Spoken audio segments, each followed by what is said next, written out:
Nous nous retrouvons dans le bureau du maire avec Renaud Beretti. Bonjour. Bonjour. Ensemble, nous allons évoquer le conseil municipal du 20 février dernier. Deux sujets importants, les impôts, bonne nouvelle, pas de hausse prévue en 2019. Et deuxième sujet, l'urbanisation. On en parle beaucoup sur la ville et vous souhaitez que cette urbanisation soit beaucoup plus raisonnée. Premier thème, les impôts. Oui, disons que c'est dans la droite ligne de ce qui nous anime depuis 2001. Nous avons choisi, proposé et voté de ne pas augmenter la part communale des impôts, c'est-à-dire la taxe d'habitation et la taxe sur le foncier bâti et non bâti, une façon de rappeler notre volonté de ne pas faire porter sur nos administrés une charge fiscale et donc une nouvelle fois une non-augmentation des taux d'imposition locaux. Le point important de ce conseil municipal du 20 février dernier, c'était l'urbanisation. Vous avez souhaité présenter un certain nombre de propositions.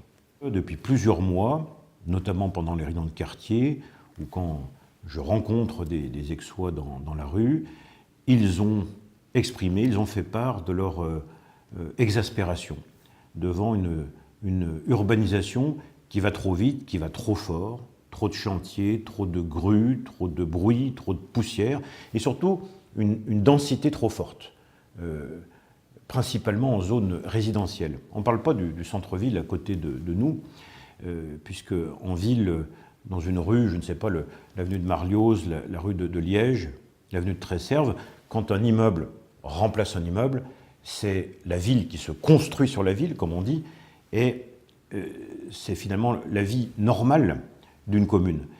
Je sais que l'exaspération vient davantage des espaces résidentiels, ce qu'on appelle la zone UD, qui à elle seule représente 60 à 65% de la ville. Pourquoi l'envisager maintenant et que souhaitez-vous mettre en place ?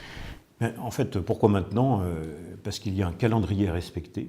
Le PLUI aixois a été arrêté par Grand Lac, l'intercommunalité, le 28 novembre dernier. Et le conseil municipal d'Aix-les-Bains avait 3 mois pour réfléchir, amender, faire des propositions. Ce moment est arrivé et c'est pourquoi le conseil municipal a adopté ce qui sont des propositions qui seront déposées dans le cadre de l'enquête publique qui va s'ouvrir prochainement pour ensuite, à terme, être votées par le conseil communautaire de Grand Lac. Étant donné que le sujet est technique, nous allons aborder étape par étape ces 6 propositions. La première, le coefficient de pleine terre. De quoi s'agit-il ? Alors ça, c'est une mesure comme celles qui vont suivre, qui sont nouvelles, qui n'existaient pas dans le PLU aixois tel qu'il était conçu. Donc le coefficient de pleine terre, donc, ce sont des termes un peu compliqués, mais concrètement, ça veut dire que nous proposons d'imposer sur une même parcelle 50%, la moitié de terre, de vraie terre, à côté de la construction, qui ne soit pas du gazon roulé par exemple, ou du gravier, mais de la terre, de l'herbe, donc de la nature, et non pas comme ces constructions qu'on a vues jusqu'à présent, encore une fois, en zone résidentielle, où vous n'avez plus 1 cm² d'herbe ou de nature. Là, c'est vraiment imposer, rendre obligatoire la moitié de cette parcelle avec de la vraie terre. Ensuite, les marges de recul ont été évoquées. Les marges de recul, c'est comme la première mesure, qui vont toutes dans le sens d'une moindre densité, d'une dédensification. La pleine terre, c'est la première. La deuxième, c'est les marges de recul. Vous allez comprendre l'image. Combien de fois m'a-t-on dit en réunion ou en rendez-vous, on a construit des habitations où on peut quasiment se passer le sel d'un balcon à l'autre. Donc l'idée, c'est d'instaurer une distance minimale entre 2 bâtiments sur une même propriété, encore une fois, qui soit minimale de 4 mètres entre ces 2 habitations. Et évidemment, ces mesures vont vers forcément une densité moindre sur la parcelle en question. Autre point, le KES, qu'est-ce que c'est ? Le KES, c'est ce qui remplace ce que les Français connaissaient bien, le COS, qui a été supprimé par la loi. Ce KES, nous l'avions fixé dans le PLU aixois à 0,11. Nous proposons de le passer à 0,18. Pourquoi ? Un certain nombre de personnes avaient dans l'idée, dans le projet, de construire sur une parcelle qui leur appartient, une autre maison plus petite pour la transmettre, pour la proposer à leurs enfants, par exemple à leurs fils ou à leurs filles. Avec un caisse à 0,11 en zone résidentielle, ça leur était devenu impossible. Élargir le caisse à 0,18, ça leur permet de se lancer dans ce projet qui est important en France, de transmission de la propriété. Les Français, et c'est légitime, sont attachés au droit de la propriété et à la transmission. Élargir le caisse à Aix-les-Bains permet, sur une parcelle, de construire une petite maison, mais pas un immeuble. Sur ce thème-là, vous souhaitez apporter une précision sur le caisse dégressif. Oui, alors là aussi, c'est une mesure qui n'existait pas, et donc une proposition nouvelle d'instaurer un caisse qui soit dégressif. Ça va dans le sens, là aussi, d'une moindre densité. Plus la parcelle sera grande, plus le caisse sera petit. Ça va vraiment dans le sens d'une dédensification. Venons-en aux OAP, l'orientation d'aménagement et de programmation. Là aussi, c'est un dispositif que la loi permet, qui est compliqué. Une OAP, il faut comprendre, si on imagine la carte d'Aix-les-Bains, l'OAP, il faut la voir comme une petite bulle, comme un espace à réglementer pour urbaniser, et qui permet justement d'éviter la densification. Mais, problème, les OAP prévus dans le PLUI aixois n'étaient pas opposables. On s'est rendu compte de cette anomalie.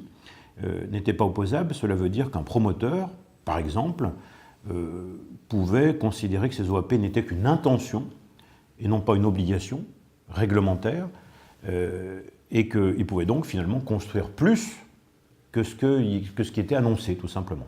Donc nous proposons que ces OAP soient opposables, qu'elles deviennent des OAP de secteur d'aménagement et non plus thématiques et sectorielles, c'est-à-dire qu'elles imposent aux promoteurs de respecter le nombre moindre de logements prévus. Donc là aussi, ça va dans le sens d'une moindre densité. En parlant d'OAP, vous avez évoqué l'OAP dite de Porte Ouest. Qu'en est-il ? Oui, alors pour expliquer, cette OAP Porte Ouest, pour la situer, c'est celle des Prairies-Riant. Donc quand vous êtes en entrée de ville, boulevard de Latte de Tassigny, en allant vers Aix-les-Bains, cette OAP était la plus symptomatique d'une densification à l'extrême et qui avait fait l'objet l'an dernier d'une pétition assez importante des riverains et des Aixois, demandant non pas qu'il n'y ait pas de construction, mais qu'elle soit moins haute et moins dense.